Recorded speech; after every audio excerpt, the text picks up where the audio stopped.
तो देखो हम लोग केमिकल थर्मोडायनेमिक्स पढ़ रहे थे, तो प्रोसेस पढ़ रहे थे। तो नेक्स्ट टाइप का प्रोसेस जो है वो है एडियाबैटिक प्रोसेस। तो जब एडियाबैटिक प्रोसेस होगा तो there is no exchange of heat between system and surrounding. ठीक है, ये आपका एक सिस्टम है, इसका internal energy already delta U है, चेंज इन इंटरनल एनर्जी।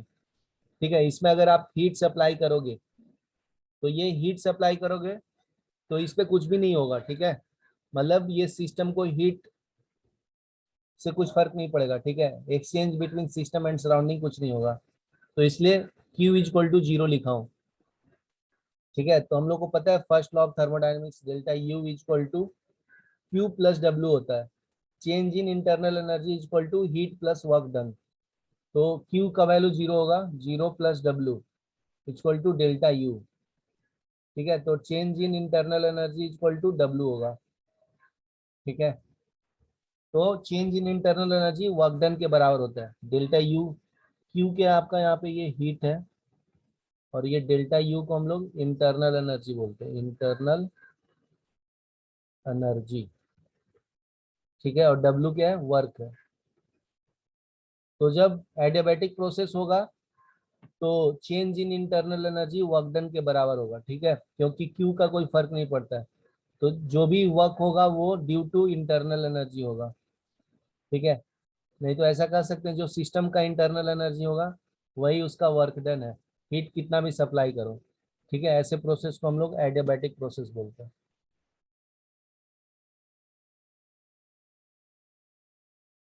ठीक है, नेक्स्ट प्रोसेस है अपना रिवर्सिबल प्रोसेस।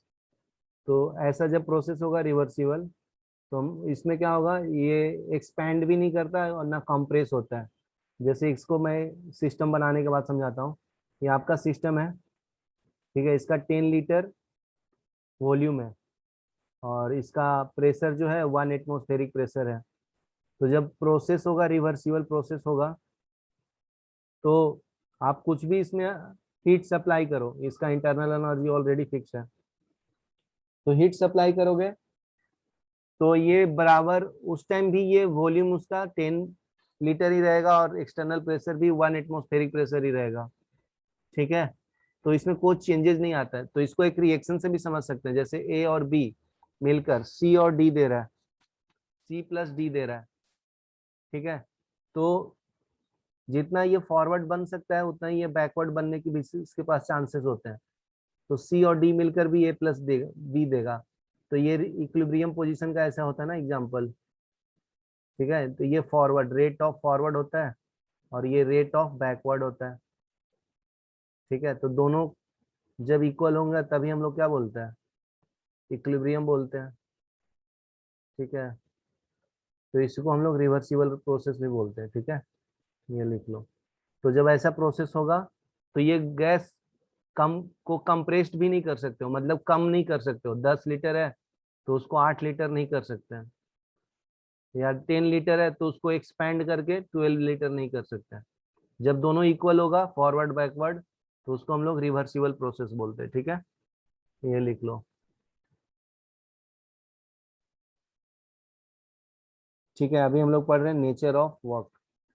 ठीक है, तो वर्क का नेचर क्या होता है, देखो, in mechanics work is displaced by energy with which body is displaced through a distance D. ठीक है, एक बॉडी है, इस पे अगर फोर्स अप्लाई कर रहे हो आप, तो ये मान लीजिए डिस्टेंस D1 से ये D2 पे चला गया। ठीक है, तो ये अपना पोजीशन चेंज कर दिया ना फोर्स अप्लाई करने से। तो वर्क जो होगा ये product of the force into displacement होता है। ठीक है, और देखो हम लोगों को पता है प्रेशर इक्वल टू क्या होता है, फोर्स बाय एरिया होता है। तो यहाँ पे फोर्स के जगह पे मैं क्या लिख सकता हूँ, प्रेशर इनटू एरिया। तो इसको अगर मैं रिप्लेस कर दूं प्रेशर इनटू एरिया से, ठीक है, तो क्या मिलेगा, प्रेशर, एरिया इनटू डिस्टेंस क्या हो जाएगा, वॉल्यूम, ये हो जाएगा वर्क डन।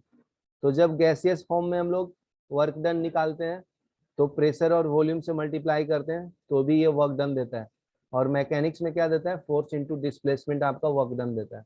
ठीक है, तो इसलिए देखो एक कंटेनर में 10 लीटर वॉल्यूम है और प्रेशर उसका 1 एटमॉस्फेरिक प्रेशर है।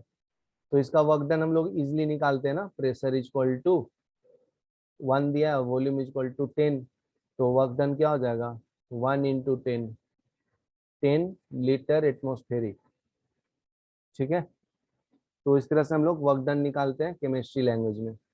ठीक है, ये फिजिक्स लैंग्वेज में ये पढ़ते हैं हम लोग, work equal to force into displacement.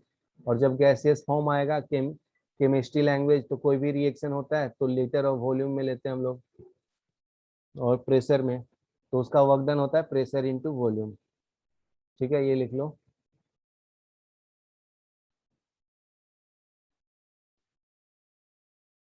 ठीक है, नेक्स्ट टॉपिक है अपना नेचर ऑफ हीट। तो सिंपल सा, जो हीट भी है वो फॉर्म ऑफ एनर्जी है, वर्क जैसा। ठीक है, हीट कुछ नहीं होता है, ये भाई फॉर्म ऑफ एनर्जी है। ठीक है, तो अभी मैं एग्जांपल से समझाता हूँ। ये आपका सिस्टम है, ठीक है, इसमें हीट सप्लाई कर रहे हैं क्यू। ठीक है, ठीक है, तो ये टेम्परेचर इंक्रीज हो रहा है, मान लीजिए बाहर का टेम्परेचर है 30 डिग्री सेल्सियस। ठीक है, और ये हीट इंक्रीज किए जा रहा हूँ, मतलब सराउंडिंग का टेम्परेचर मैं इंक्रीज कर रहा हूँ, 30 से मान लीजिए 50 डिग्री सेल्सियस कर दिया। ठीक है, और अंदर का टेम्परेचर 25 डिग्री सेल्सियस है। तो जैसी हीट ये सिस्टम सराउंडिंग में आएगा, तो ये सिस्टम का एनर्जी क्या होने लगेगा, इंक्रीज होने लगेगा। कब तक इंक्रीज होगा, जब तक ये 50 डिग्री सेल्सियस का बराबर पहुंच नहीं जाता। ठीक है, तो इससे क्या हो रहा है, हीट को हम लोग क्या कर रहे हैं, सप्लाई कर रहे हैं सिस्टम को। तो जब सिस्टम पे हीट सप्लाई करते हैं तो प्लस डब्ल्यू प्लस क्यू होता है, राइट। सिमिलरली अगर अदर वे में सोचे, जस्ट उल्टा इसका, ये सिस्टम है, उसका टेम्परेचर 100 डिग्री सेल्सियस है।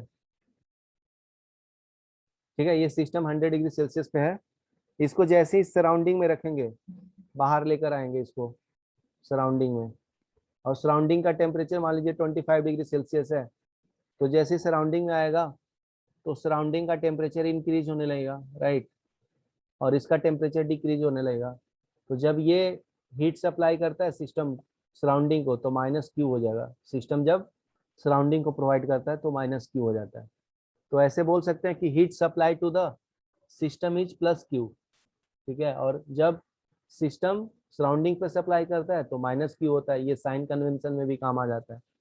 ठीक है, तो हीट को फ्लो इन या फ्लो आउट दोनों कर सकते हैं। यहाँ पे क्या हो रहा है, फ्लो इन हो रहा है, ये क्या हो रहा है, यहाँ पे फ्लो आउट हो रहा है। ठीक है, तो हीट कुछ नहीं, ये फॉर्म ऑफ एनर्जी होता है, ये लिख लो।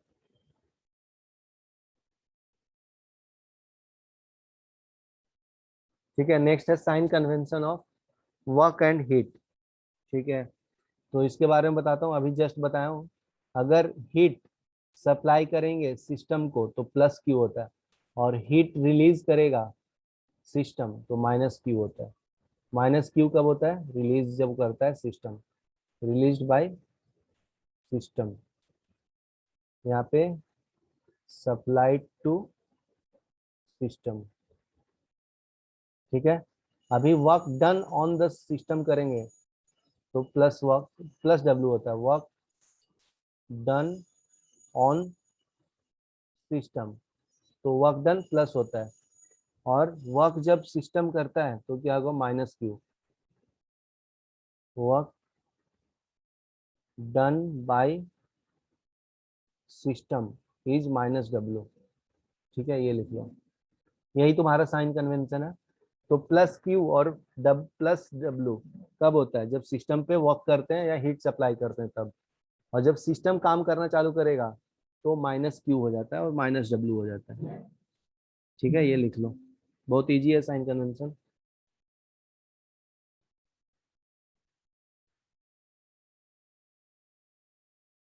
ठीक है, नेक्स्ट देखो, एक्सप्रेशन फॉर प्रेशर वॉल्यूम। ठीक है, तो एक सिस्टम बना दिया हूं मैं। देखो, ये V2 से V1 को कंप्रेस्ड किया हूँ, ठीक है, गैस को। तो ये बाहर से जो प्रेशर लग रहा है उसको P एक्सटर्नल बोलते हैं। ठीक है, तो हम लोग को पता है ना कि force equal to pressure into area होता है। ठीक है, प्रेशर इनटू एरिया। तो अभी देखो, और अभी मैं पढ़ाया कि वर्क क्या होता है, फोर्स इनटू डिस्प्लेसमेंट। तो यहाँ पे फोर्स का वैल्यू डाल दूंगा, तो माइनस पी एक्सटर्नल हो जाएगा इंटू ए इंटू डी, ठीक है। तो minus P external, area into distance क्या हो जाता है, वॉल्यूम, तो इसको चेंज इन वॉल्यूम लिखता हूँ। तो आपका वर्क डन का फॉर्मूला निकल गया, ये क्या आएगा, minus P external into V2 minus V1, final volume minus initial volume, ठीक है। तो इसको बोलते हैं वर्क डन। तो ये फॉर्मूला याद रखो, work done by the gas, ठीक है, ये हो गया, ठीक है। पी एक्स लिखा हूं, इसका मतलब क्या है, एक्सटर्नल प्रेशर है, एक्सटर्नल प्रेशर है। अभी न्यूमेरिकल सॉल्व करेंगे तो क्लियर हो जाएगा, ठीक है। जब गैस बाहर सराउंडिंग पे काम करेगा तो W का वैल्यू नेगेटिव आएगा, पता है ना, अभी बताया, और सिस्टम पे वर्क होगा तो पॉजिटिव आएगा, ठीक है। ये कैलकुलेट भी करेंगे तो प्रूफ होता है न्यूमेरिकल से भी, ठीक है, ये लिखो।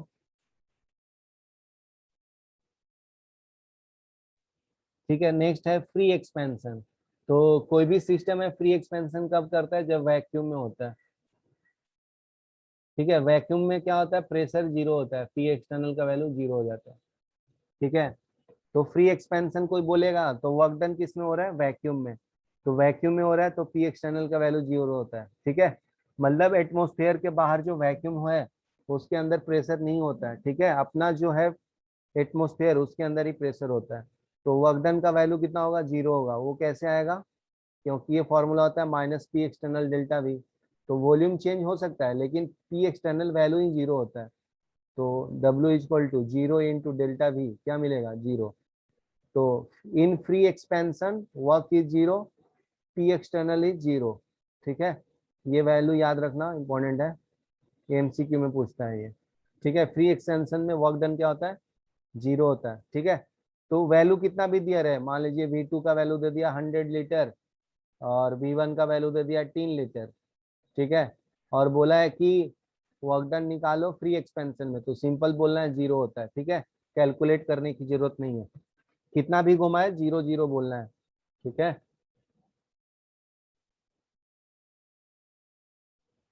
ठीक है, देखो unit of energy and work, ठीक है, इसका यूनिट्स के बारे में बताता हूँ।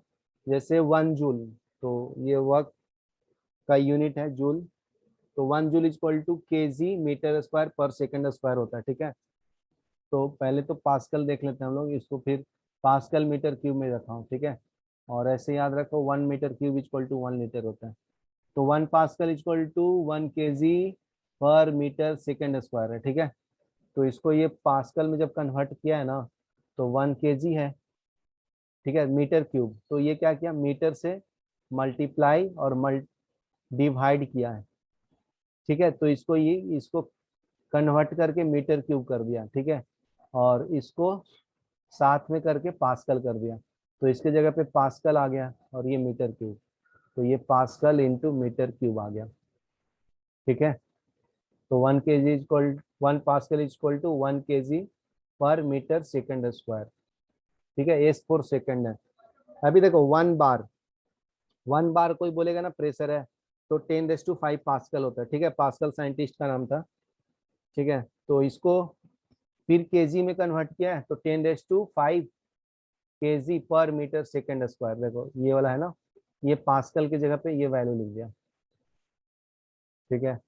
फिर नेक्स्ट देखो 1 डेसीमीटर क्यूब बार, तो 1 डेसीमीटर क्यूब बार को लिख दिया 10⁵ और KG per metre second square, ठीक है। तो फिर इसको कन्वर्ट